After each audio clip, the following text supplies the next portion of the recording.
అదేవిధంగా ఈ బెట్టింగ్ యాప్లు, అదేవిధంగా ఆన్లైన్ రెమ్మీ, వీటికి సంబంధించిన విషయాల మీద కంటిన్యూస్గా సభలో చర్చ జరగడం, బయట ఆందోళనకరమైన పరిస్థితులు ఉండడం, సిద్దిపేట శాసనసభ్యులు హరీష్ రావు గారు ఆన్లైన్ బెట్టింగ్ మీద, అదేవిధంగా ఈ బెట్టింగ్ యాప్ల మీద, ఆన్లైన్ రమ్మీ గేమ్ల మీద ప్రభుత్వం చర్యలు తీసుకోవాలి. పేదలకు తీరని నష్టం జరుగుతుంది. పేదలు బెట్టింగ్ యాప్లతో బలవుతున్నారు, ఆత్మహత్యలు చేసుకుంటున్నారు, రకరకాల ఆందోళనలు చేపట్టడం జరిగింది, మాట్లాడడం జరిగింది. అధ్యక్ష గత ప్రభుత్వమే 2017లో ఆన్లైన్ బెట్టింగ్ కానీ ఆన్లైన్ యాప్ వీటన్నిటి మీద నిషేధం చేస్తూ చట్టం తీసుకొచ్చింది. చట్టం చేశాం కానీ దాన్ని పకడ్బందీగా అమలు చేసే విషయంలో మరి గత ప్రభుత్వంలో కొంత నిర్లక్ష్యం జరిగింది. ఈ మధ్యకాలంలో అది చాలా వేగంగా తెలంగాణ రాష్ట్రంలో దుర్వినియోగం జరుగుతుంది. అందుకే అధ్యక్ష తమరి ద్వారా ఇది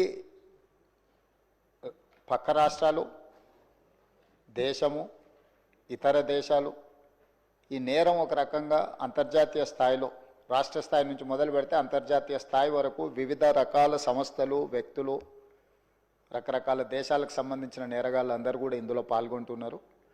ఇది ఏదో టెంపరీగా ఒక పోలీస్ స్టేషన్లోనో లేకపోతే ఒక పరిధిలో మనం విచారణ చేస్తే దీనికి ఈ సమస్యకు సమూలమైన పరిష్కారం కనుగొనే పరిస్థితి లేదు. కాబట్టి ఈ ఆన్లైన్ బెట్టింగ్ కానీ, ఆన్లైన్ ఈ యాప్లు కానీ, లేకపోతే ఆన్లైన్ రమ్మీ లాంటి గేములు, డిజిటల్లీ ఈ గేమింగ్ ఏదైతే జరుగుతుందో, ప్రధానంగా బెట్టింగ్ ఏదైతే జరుగుతుందో దీని పట్ల రాష్ట్ర ప్రభుత్వము అప్రమత్తంగా ఉండాలి, కఠినంగా వ్యవహరించాలని నిర్ణయం తీసుకున్నది. అధ్యక్ష నేను ఎవరి మీద ఆరోపణలు లేకపోతే ఎవరు ఏ పరిస్థితిలో వీటిని ప్రత్యక్షంగా పరోక్షంగా అనుమతించారు, ప్రోత్సహించారు, ఎక్కువ వివరాల దగ్గర నేను వెళ్ళదలుచుకోలేదు. రాష్ట్ర ప్రభుత్వం స్పష్టంగా బెట్టింగ్ యాప్లు కానీ, ఆన్లైన్ బెట్టింగ్ కానీ, ఆన్లైన్ రమ్మీ గేమ్ల పట్ల అప్రమత్తంగా ఉండడమే కాదు కఠినంగా వ్యవహరించాలని ఈరోజు రాష్ట్ర ప్రభుత్వం నిర్ణయం తీసుకున్నది.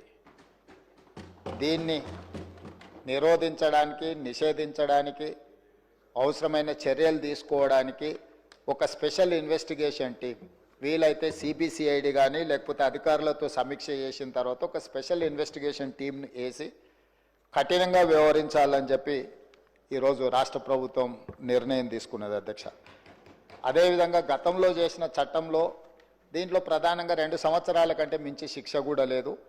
రేపు వచ్చే సమావేశాలలో ఈ ఆన్లైన్ బెట్టింగ్ నిర్వాహకులకనే కాదు, ఆడేవాళ్లను, బాధితులను, అదేవిధంగా ఈ ఆన్లైన్ అడ్డగోలుగా నిర్వహిస్తున్న వాళ్ళ పట్ల శిక్షను కూడా పెంచడానికి అవసరమైన చట్టాలను కూడా అవసరమైతే మనం సవరించుకోవాల్సిన అవసరం ఉన్నది. అధ్యక్ష ఎందుకంటే శిక్ష కఠినంగా ఉంటుంది, ఎక్కువ కాలం ఉంటుంది అని ఎప్పుడైతే తెలుస్తుందో నేరం అనేది తగ్గుతుంది.